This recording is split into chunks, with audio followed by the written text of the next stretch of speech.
Saudara sudah dapat Lukas 2 ayat 14.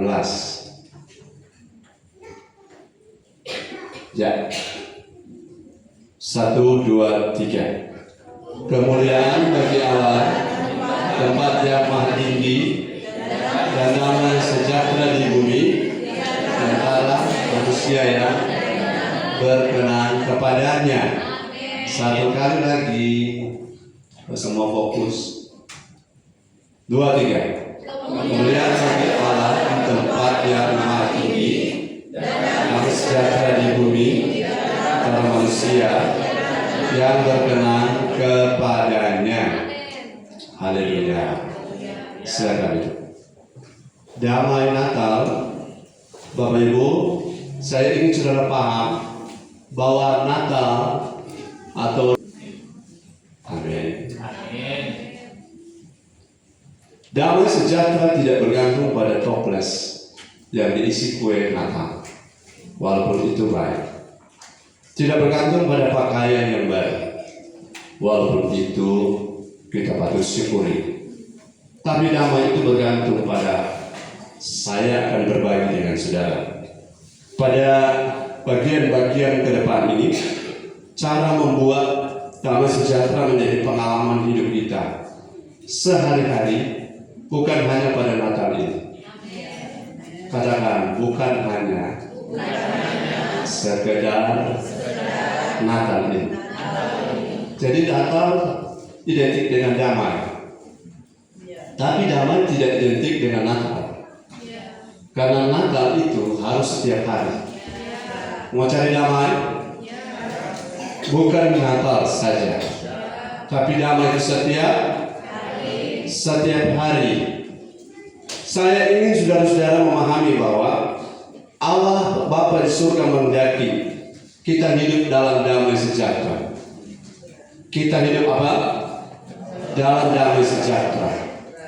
Itu sebabnya saya ingin saudara-saudara melihat cara bagaimana mendatangkan damai sejahtera.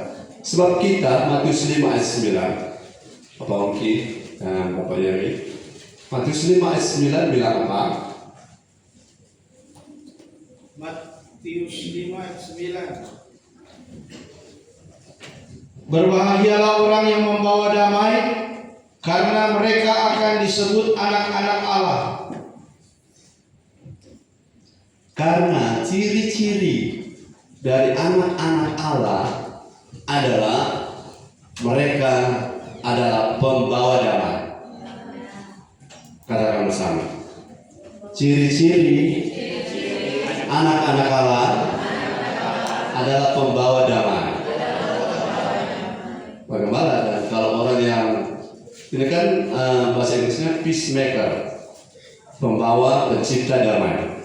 Nah kalau yang troublemaker, anak-anak siapa? Ya jelas lawan dari anak-anak Allah adalah anak-anak Satan. Haleluya.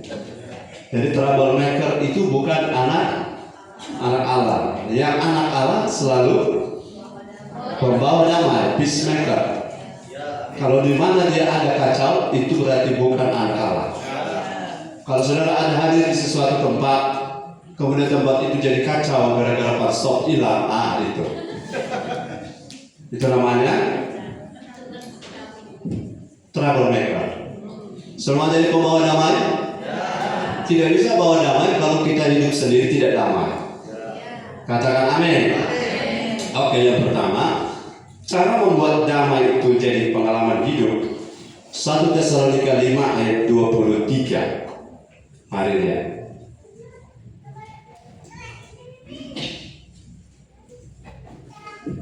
1 Tesalonika 5 ayat 23.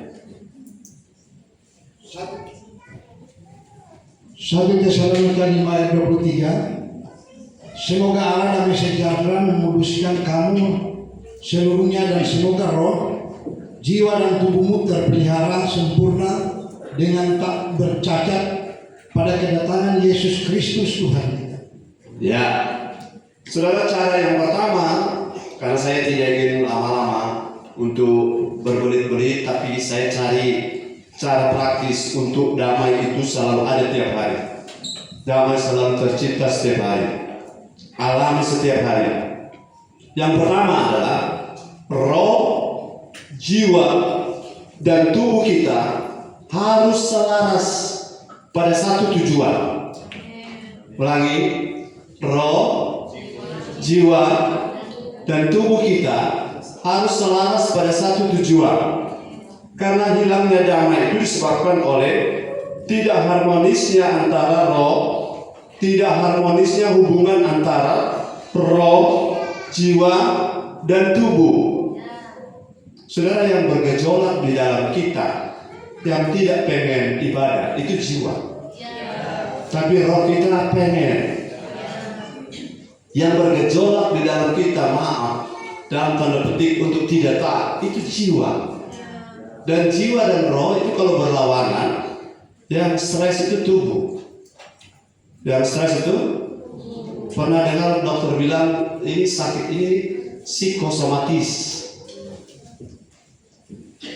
Psikosomatis artinya gangguan di dalam jiwa, di dalam sisi yang tak kelihatan itu, yang kontra antara roh dan jiwa, tapi dia bereaksi, bermanifestasi di tubuh.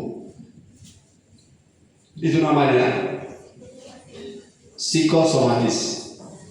Saudara-saudara, damai artinya rohmu, rohku, jiwamu, jiwaku, tubuhmu, tubuhku, itu masing-masing roh, jiwa, dan tubuh itu satu garis. Katakan apa? Satu garis. Sehingga kalau saudara pengen berbuat baik, jangan jahat yang jadi. Karena kalau jahat yang jadi berarti dominannya adalah jiwamu. Harus roh yang menang. Harus roh yang leader. Harus roh yang pimpin. Jangan rohmu ngomong satu waktu, aku menyesal ada di tubuh ini. Aku menyesal ada hidup di badan contoh, badan Yos. Karena roh kita pengen akurat. Roh kita pengen nurut. Roh kita pengen dengar-dengaran. Tapi jiwa kita pengen tidur, santai, plesir, pengen hura-hura. Itu sebabnya kita perlu gereja. Kita perlu rumah Tuhan. Ada yang arahkan supaya roh, jiwa, dan tubuh selalu satu garis. Haleluya. Orang kalau ibadah ikut maunya dia, ikut maunya jiwa, dia akan cari yang menyenangkan. Dia akan cari yang menghibur. Dia akan cari yang heboh. Tapi dia tidak mau cari yang membentuk dia. Dia tidak mau yang mengarahkan dia. Jiwa tidak mau kalau ada koreksi dari kesalahan-kesalahan. Nah, roh kita mau dibentuk. Roh kita mau didewasakan. Tapi jiwa kita kalau tidak diubah, ini akan berlawanan terus dengan roh. Karena waktu kita lahir baru, roh kita baru. Roh kita berasal dari benih Kristus, benih ilahi. Dan roh itu tidak bisa berbuat dosa. Yang error itu adalah jiwa kita yang belum transformasi. Jadi mau damai, pastikan roh kita, jiwa kita, tubuh kita selaras. Haleluya. Kalau roh kita berbeda dengan jiwa kita punya agenda, maka yang akan jadi korban adalah tubuh kita. Tubuh kita gelisah. Gelisah itu begini. Saudara punya roh pengen dengar firman. Saudara punya jiwa pengen cepat pulang. Ya, gelisah enggak kalau gitu? Saudara harus bilang apa? Hai jiwaku, dalam konteks ibadah, dengan firman dan jangan ingat pulang. Haleluya, karena sebentar pasti ada doa tamat. Nah, orang beribadah selalu ada doa. Nggak pernah nggak ada doa tamat, kan? Jadi roh, jiwa, tubuh harus selaras. Laras itu, saudara tahu laras itu senjata. Senjata itu kalau mau pakai menembak yang laras panjang, nggak boleh bengkok sepersekian milimeter pun tidak boleh bengkok. Kalau dia bengkok, jangan keluar peluru, malah meledak di senjata itu. Tembak kalau dia bengkok dia laras. Laras nggak boleh bengkok. Roh, jiwa dan tubuh harus selaras. Kalau ibadah selalu gelisah, itu jiwamu sudah bermasalah. Haleluya.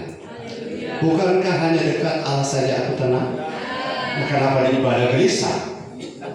Haleluya. Nah, di mana dalam orang tenang? Oh, kita kalau di disko tenang tapi jiwa, tapi rohmu menderita. Haleluya. Ayo beri tepuk tangan itu. Yang kedua, supaya itu damai tercipta, caranya sudah jelas. Yang pertama, rohmu harus leader, rohmu harus pimpin jiwamu, tubuhmu harus ikut rohmu bukan ikut jiwamu. Itu pertama. Yang kedua, Lukas 2:14 baca lagi. Lukas 2 ayat 14. Saya yakin saudara. Oke, lanjut. Jangan sampai video, LCD, AC menghilangkan damai sejahtera. Amin. Kita mesti setting terlebih hati, ya. Ada orang pun yang supaya damai dia darah Tuhan, darah Yesus. Saudara, untuk damai tidak perlu tengking-tengking, setting hati. Karena roh yang memimpin, bukan jiwa yang isinya emosi. Oke, yang kedua tadi, bahwa kalau supaya caranya kita supaya kita bisa dapat damai setiap hari, yang kedua adalah hidup kita harus selaras dengan hati Bapa. Perkenanan Bapa itu artinya kita dengan Bapa. Kalau Bapa berkenan dengan kita, artinya Bapa dan kita cocok. Bapa dan kita satu frekuensi. Haleluya. Saudara, kalau selalu berbeda dengan Bapa, hidupmu akan tidak tenang. Haleluya. Karena berbeda dengan Bapa berarti tidak punya perkenanan. Kalau Tuhan tidak berkenan, saya kasih contoh. Ahasveros, saudara kenal Ahasveros? Orang mana? Ahasveros orang mana? Orang Persia. Raja Ahasveros. Siapa istrinya? Yang pertama Wasti. Wasti itu dieliminasi oleh Ahasveros karena raja panggil dia tidak datang. Itu Wasti, kasihan. Kemudian dicari pengganti namanya Esther. Nah, Esther bilang gini, ini bukan Esther Loloa. Pada waktu Raja Ahasveros, kalau dia duduk di takhta, orang mau datang, siapapun dia, kalau datang ke hadapan takhta dari Ahasveros, ada tongkat di tangan raja ini. Kalau tongkat itu saat orang datang diulurkan, maka raja berkenan, orang itu maju terus. Tapi kalau tongkat itu tidak diulurkan, berarti Raja Ahasveros tidak suka, tidak berkenan. Maka orang itu akan ditutupi oleh kain putih, karena sesudah itu akan dieksekusi. Haman ada alami itu. Saudara dan saya, penting sekali supaya hidup ini damai. Cari tahu Tuhan mau apa. Saya keluar konteks sedikit ya, karena saya pengen arahkan anak-anak muda. Kau dapat cowok ganteng, puji Tuhan. Dapat cewek cantik, puji Tuhan. Dapat cowok kaya, puji Tuhan. Dapat cewek kaya, apalagi puji Tuhan. Tapi kalau dia tidak takut Tuhan, kau harus tahu Bapamu bilang apa? Bapak pasti bilang seperti saya bilang, terang dan gelap tidak dapat bersatu. Jadi kami dipersatukan di gereja, gereja yang menyatukan. Kau tidak tahu kau itu terang, yang satu itu gelap.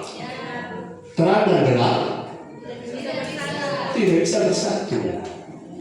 Artinya selama rumah tangga damainya diambil karena tidak ada perkenanan Bapa. Jadi jangan kembali torang dan titik. Biar tidak bawa wajah pas-pasan. Tapi kehendak Tuhan ada pada hidupnya. Haleluya. Jadi yang saudara-saudara yang pas-pasan dengan puji Tuhan. Karena ada rekomendasi berkembang. Saya anjurkan kalau mau menikah, pertimbangan pertama bukan hati mamamu, bukan hati bapakmu, bukan hati saudara sepupumu. Sepupu berapa kali? 1 kali, 2 kali, 3 kali, dari kali. Kau pertimbangkan. Sementara hati Tuhan kau tak pertimbang. Apa pula kau ini? Haruslah pertimbangkan hati Tuhan lebih penting daripada hatimu. Salah sejatuh hati. Sebelum baru dapat tidak lapor orang tua rohani. Sebelum jatuh hati bicara dari orang tua rohani. Amin. Kan sejatuh sama makan. Haleluya. Listen. Kita senang karena listen. Wah. Dengan cewek-cewek ada sini Joy, listen. Yang kemarin nikah lah. Jangan dia DP cantik, DP ganteng, DP doi. Lihat kalau dia malas masuk gereja, coret. Haleluya. Dia tidak suka Tuhan, coret. Masih ada yang dari Amerika lebih mantap. Cuma Tuhan sembunyikan dari sana. Haleluya. Saya bicara ini supaya damai sejahtera melimpah. Karena ada suami istri di luar gagal-gagal, di dalam piring terbang. Gembala datang pertama, shalom. Gembala datang. Apa kabar gembala? Baik, gembala dan kamu dua aman damai di bumi. Cuma kacau di belakang. Maksudnya, kalau gembala Sopigi orang lanjutkan seri kedua. Kenapa? Yang paling penting damai sejahtera. Mari kita sodamai dengan dia. Terserah bagus tapi perasaan itu menipu karena standarnya adalah firman. Tadi kan kalau dia malas masuk gereja itu bukan jodohmu. Kalau dia lebih pentingkan jalan-jalan ke mall, tidak suka ibadah, dia bukan jodohmu. Masuk kawin kepala doa puasa 40 hari supaya dia berubah. Karena sudah bisa kalau sekali mau bilang mau bisa lagi sudah bisa. Ya, bikin. Amin. Katakan amin. Bapak Kristus semangat. Dari mana ada tidur lanjut dengan firman kira gampang. Yes. Mau damai? Hatimu dengan hati Bapa harus match. Ya, cocok. Tidak boleh berbeda agenda. Jangan pura-pura Tuhan tahu hatimu. Haleluya. Tuhan tahu kesimpan apa, Tuhan tahu. Jangan ada pasangan yang tidak seimbang. Saudara sama seperti lembu menarik gerobak dipasangkan dengan seekor kancil. Kemana mereka? Akan tak putar-putar di tanpa. Karena satu tidak bisa. Apa tuh lembu putar-putar terus gerobak sampai patah. Karena tidak bisa kemana-mana. Ingat baik, kalau mau menikah, pertimbangannya bukan bahagia. Karena pernikahan Kristen bukan bahagia tujuannya. Tapi tujuannya adalah perkenanan Tuhan. Ulangi. Apa? Pernikahan Kristen bukan bahagia tujuan. Tetapi tujuannya adalah perkenanan Tuhan. Kalau ada ada pendeta ajarkan supaya bahagia, itu ajaran untuk kepuasan jiwa. Dalam pengalaman banyak orang, dalam batuan kawin, orang waktu perang Irak dan Iran, nanti Amerika datang baru berhenti. Kenapa? Pelayanan tidak mendewasakan kita. Gelar tidak membuat kita matang. Tapi kalau kita hidup berkenan, itu yang lebih penting dari semuanya. Haleluya. Saudara, setiap malam merenung, kita mau kanan atau kiri. Ke kanan bahagia, tapi Tuhan tidak berkenan. Kalau ke kiri Tuhan berkenan, tapi tidak bahagia. DP jawaban, di mana kau pergi yang ada Tuhan pasti bahagia. Haleluya. Karena bahagia bukan karena cinta. Dia tapi cinta pertama.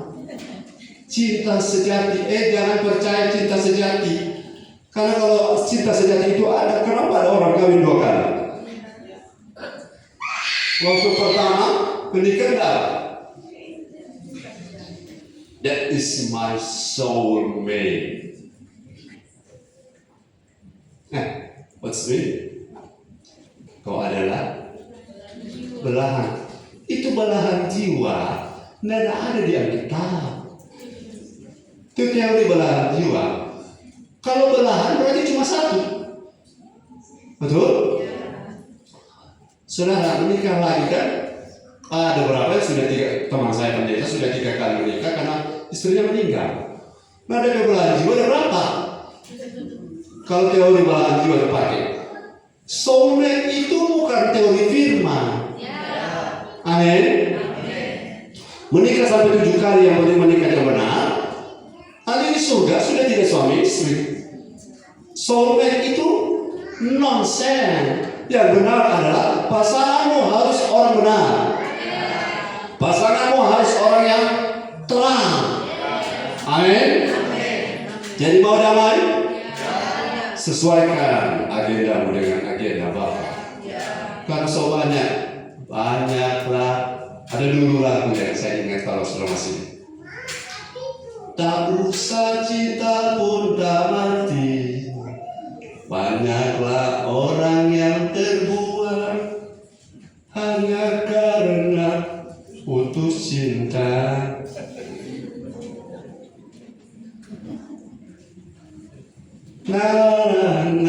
Siapa bilang? Masih ingat beliau kan?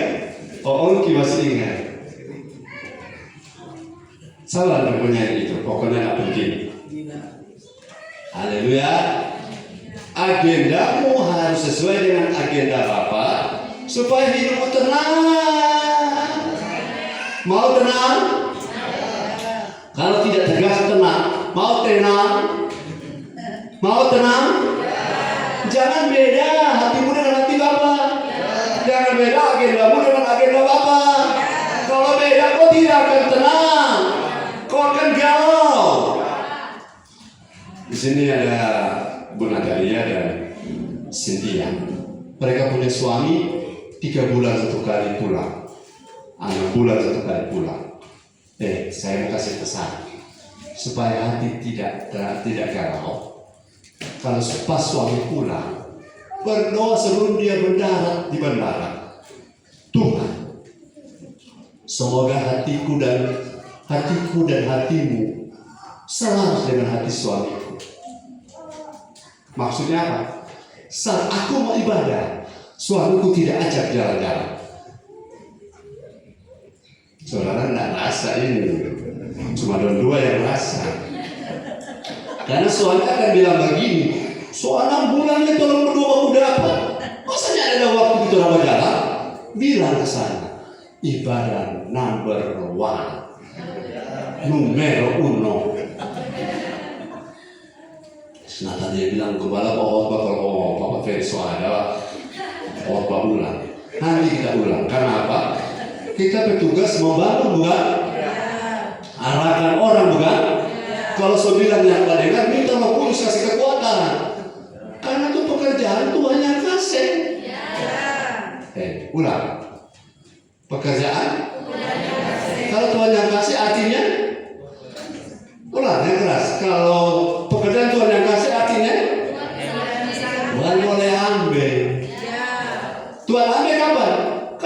kita ajak ibadah, diajak jalan-jalan, kita tidak kuat melawan. Bagaimana lawan? Jangan baku bantah. Sebelum mendarat pesawatnya, Pasaro, security bilang apa ibu? Banyak kan?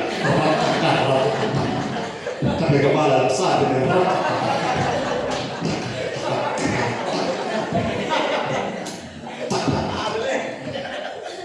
Pas di mendarat, dia lama.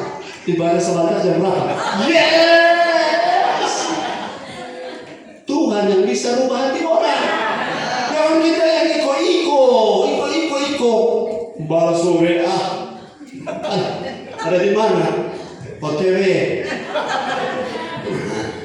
Saya bicara ini sebagai orang tua, bukan? Karena habis ini kita mau baca dari Ibu Natalia. Apa pemahaman Ibu Natalia tentang Bapak dan anak rohani? Karena kalau Bapak yang bicara, anak itu karena kita tahu sampai Bapak hati. Maka kalau orang cuma datang, bagi-bagi, kan pada kepentingan apa? Karena marah laki.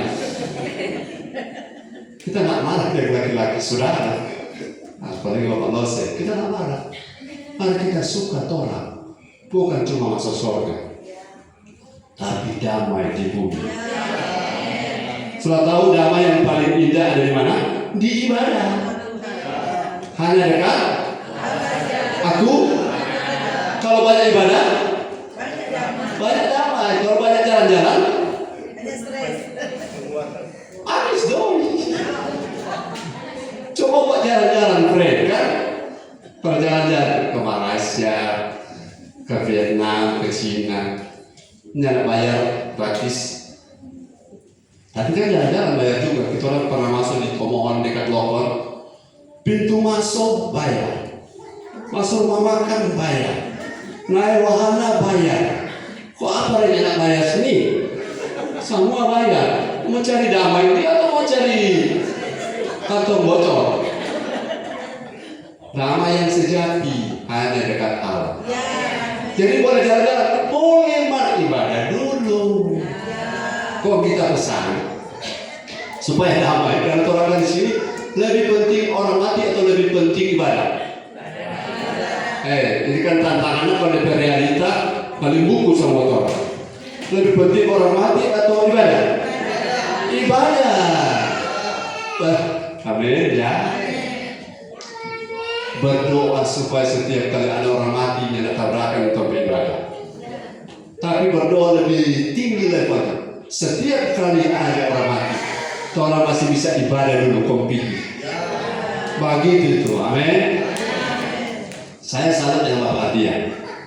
Diarahkan, jangan terima pekerjaan yang kalau ibadah sudah boleh. Soalnya tidak bisa bikin bisa orang ibadah. Jangan terima, dan Bapak dia lakukan. Tuhan bilang mereka, jaga nih marga lolos ini. Amin. Karena apa? Tuhan PH ini memang begitu dari dulu. Cuma dunia jaga tipu orang. Dunia jaga tawarkan kesenangan untuk jiwa, tapi roh menara. Roh menara. Jadi hati kita dan hati Bapa selalu selaras supaya damai. Haleluya. Yang ke selanjutnya, cara membuat yang pertama tadi apa? Roh, jiwa dan tubuh harus selaras. Yang kedua, hidup kita selaras dengan hati Bapa, akan limpah damainya, akan limpah. Saya sampai hari ini saudara, Tuhan ajar untuk jangan stres dengan orang yang tidak mau bertumbuh. Tidak, Tuhan akan ganti orang. Orang yang tidak mau serius dengan Tuhan, jangan stres, Tuhan akan ganti orang. Ganti orang yang lebih berkenan pada Tuhan. Kalau ada orang tidak mau, saya sudah tidak akan mengejar. Saya cuma mengejar perkenanan Tuhan. Kalau Tuhan berkenan, Tuhan berubah hati orang. Tapi mau stres, tidak mau. Karena kita hati dan Bapak hati kalau sesama, orang lain hati itu mesti sesuai dengan orang hati. Bukan Tuhan yang turun sesuai dengan orang. Mengerti maksud saya? Yang ketiga, Yesaya 48:18. Damai sejahtera mau melimpah. Saya tidak tanya mau melimpah di Natal ini karena salah kalau cuma damai di Natal. Sekali lagi, damai kalau cuma Natal itu salah kaprah. Nanti Januari stres lagi. Karena damai yang sejati setiap hari. Hanya momennya karena banyak orang bicara damai, saya bicara. Tapi damai yang sejati bukan hanya Natal. Penipuan terbesar adalah damai Natal. Nah, kalau Januari damai apa? Kalau Februari damai apa? Damai yang sejati tidak kenal musim, tidak kenal perayaan, tidak kenal keadaan, tapi setiap hari. Oke, 48:18. Yesaya 48 ayat 18. Ya. Firman Tuhan, sekiranya engkau memperhatikan perintah-perintahku, maka damai sejahteramu akan seperti sungai yang tidak pernah kering. Ya. Dan kebahagiaanmu akan terus berlimpah seperti gelombang-gelombang laut yang tidak pernah berhenti. Haleluya, katakan haleluya. Haleluya yang lebih keras. Yang lebih keras lagi. Sekiranya engkau memperhatikan firman, perintah Tuhan, maka akibatnya damai sejahtera akan seperti sungai bulan Desember. Tidak kan? Dan kebahagiaanmu akan terus berlimpah seperti gelombang laut yang tidak pernah berhenti. Ada orang yang pernah dibodohi. Coba ini kalau Natal 31 malam pergi di Kuala atau pergi di pantai. Pas perpisahan tahun DP air Kuala berhenti, DP gelombang berhenti. Nanti pas tanggal 1 bulan pun dia ulang ke ombak. Ada orang pernah coba ini. Orang pilihannya nggak berhenti. Orang balik kukis habis. Gelombang nggak pernah. Itu damai yang Tuhan mau kita punya. Seperti sungai yang tidak pernah, seperti sungai yang tidak pernah kering, mengalir terus. Mengalirlah. Roh Kudus beri kita damai. Dia mengalir setiap hari. Jadi berarti pemahaman damai musiman. Damai musiman bukan kebenaran. Karena damai yang benar adalah setiap hari. Tidak pernah berhenti, selalu mengalir. Jadi kalau saudara berpikir, ini musim anak-anak mau sekolah, restoran sedia, baju, buku, lain-lain, itu bukan alasan. Karena damai kita ada di dalam, bukan karena faktor luar. Yang paling penting, damaimu mau melimpah. Yang damainya mau melimpah, lambai kata. Ini soal melimpah. Perhatikan perintah-perintah Tuhan. Perhatikan apa? Jika engkau memperhatikan perintah-perintahku, memperhatikan artinya sudah termasuk mendengar, mengerti, melakukan. Itu hati, memperhatikan. Kata hati, perhatian, dengar, mengerti, melakukan perintah-perintah Tuhan, maka damaimu seperti sungai. Maka damaimu seperti ombak gelombang yang bergulung-gulung tidak pernah berhenti. Saya yakin saudara semua akan limpah damai sejahtera. Caranya dengar firman, mengerti firman, lakukan firman dengan setia. Kau akan limpah damai. Saat orang lain tertekan, engkau bersyukur. Saat orang lain lemah karena masalah, engkau akan tetap bisa bersuka cita, bisa bersorak-sorai. Saat orang lain kebingungan kemana cari jalan keluar, saudara selalu ada jalan keluar. Karena Tuhan yang memberi engkau pertolongan. Saat orang galau, saudara merasakan yang namanya enjoy. Haleluya. Saya yakin itu karena saya alami. Kalau lakukan perintah, saya kasih contoh. Kalau saudara maaf, yang kemarin adalah sempat berdusta, bilang amin. Kemarin, oh puji Tuhan, senyanya. Kemarin dulu. Ternyata, oh bisa. Kemarin dulu dulu. Oh ternyata. Berarti itu hari Jumat kan? Hari Kamis. Hari Rabu. Ada sempat berdusta. Oh puji Tuhan. Hari Selasa. Ada sempat berdusta. Dusta itu salah satu contoh. Saudara sehat, saudara bilang sakit. Itu dusta. Hari Senin. Oh puji Tuhan. Satu minggu dan berdusta itu orang. Haleluya. Yang saya tanya, saat berdusta rasa apa di dalam ini? Rasa apa? Rasa gelisah. Kalau rohmu benar baru dari Kristus, kau pasti gelisah. Jadi waktu melakukan perintah Tuhan, damai muncul berlimpah. Waktu lawan perintah Tuhan, damai terganggu. Sederhana begitu. Jangan sembunyikan dosa, karena itu akan menggerogoti engkau dari dalam. Lebih baik jujur dan diselesaikan, dibasuh oleh darah Yesus. Maka engkau punya damai kan mengalir seperti sungai. Tapi kalau diam-diam simpan dosa, apalagi kebiasaan maaf, dusta, masih suka jalan, itu lama-lama itu akan makan dalam. Apa namanya? Apa arti makan dalam? Akan rusak organ-organ dalammu. Karena internal konflik itu karena roh dan jiwa berkelahi tiap hari. Hati nurani kita bersih. Ya. Apa namanya? Conscience, my conscience is clear. Have to clear. Tapi kalau jiwa kita buat kesalahan, ini roh kita tersiksa. Hati nurani tertuduh.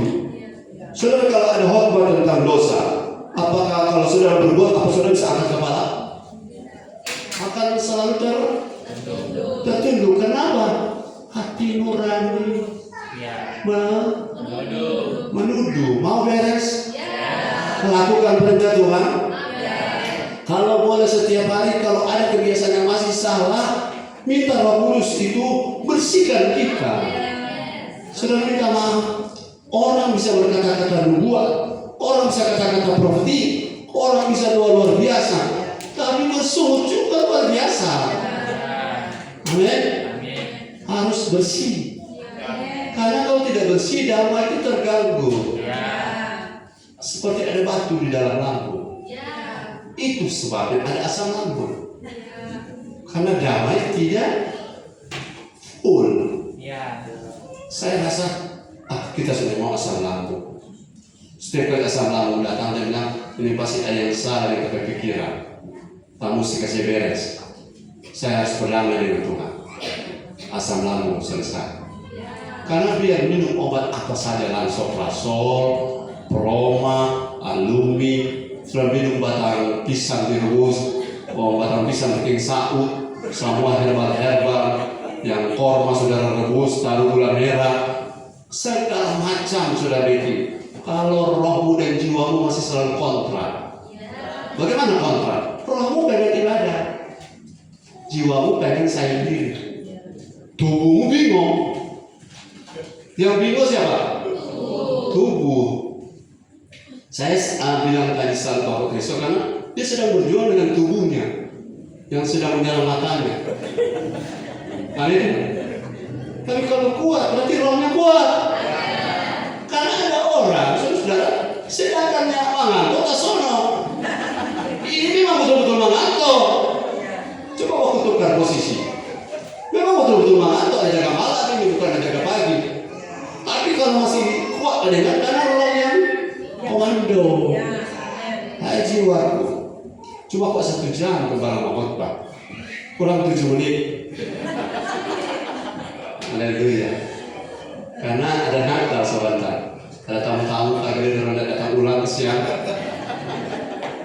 Maka saya sudah punya prinsip kalau Tuhan yang bawa pasti datang ulang. Kalau Anda nggak usah berharap. Bagaimana tadi ini?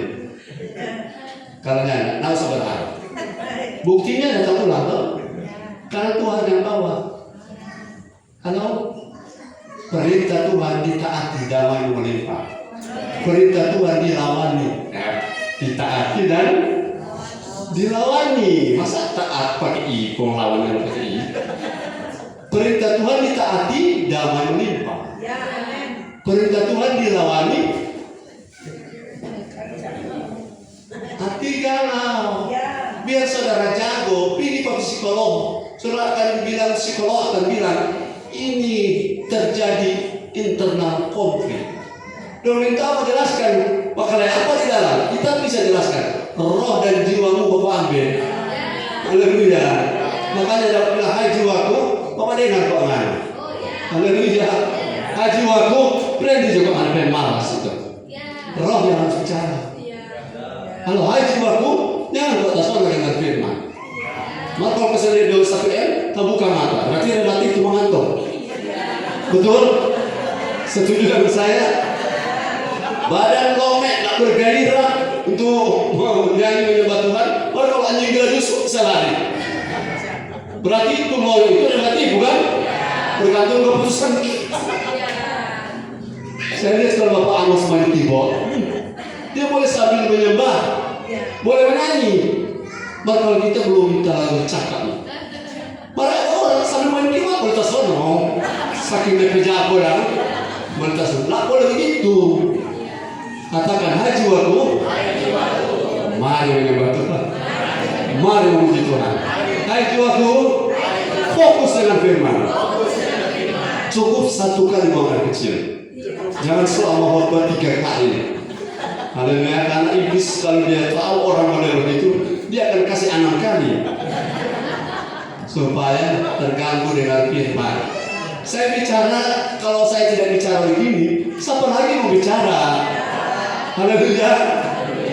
Kalau Bapak Amos dan Bapak Ongki mau bicara, paling langsungkan.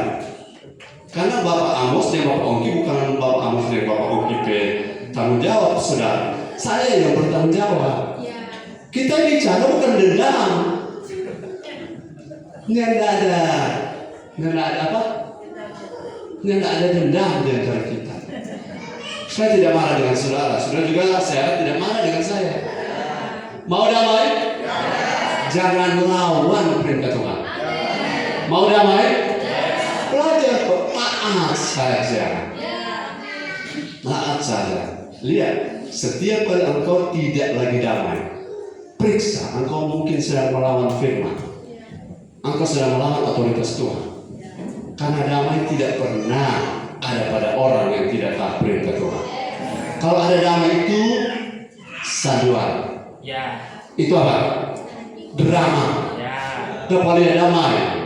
Dapat lihat, saudara, mana yang benar? Kelihatan damai atau betul-betul mengalami damai? Kelihatan damai itu drama. Haleluya. Harusnya asli damai. Caranya taati firman Tuhan, jangan lawani firman.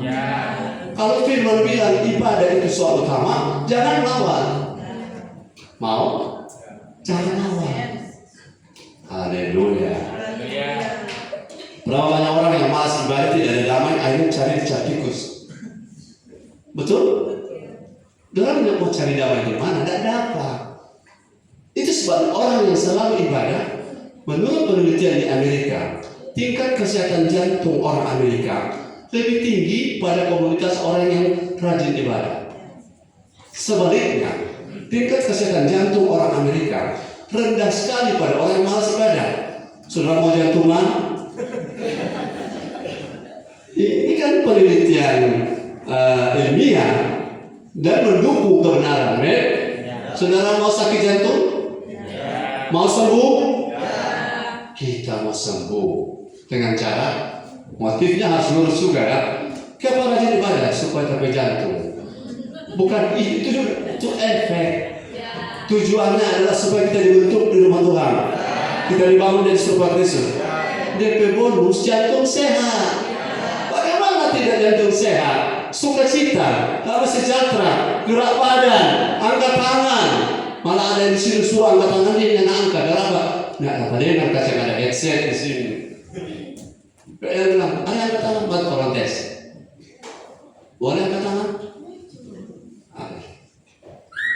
selalu dengan tinggi-tinggi.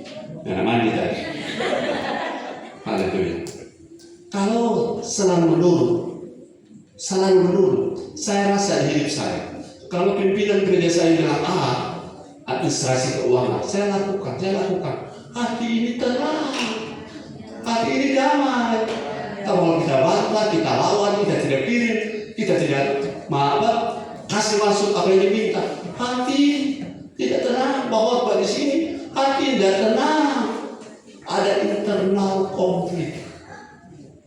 Saya tidak mau saudara di depan saudara saya minta saudara taat, tapi di orang yang saya harus taat saya tidak taat. Itu namanya internal konflik. Tidak tenang karena iblis akan menuduh. Oke, saya kasih bonus saudara. Saya berhenti khotbah sekarang. Haleluya. Kita nyanyi sama-sama. Kalau ku cari damai, nada D. Saudara mau didoakan, boleh kalau saudara di doa tamatnya mau didoakan. Karena kita akan masuk doa firman dan Natal juga. Coba deh. Saudara mau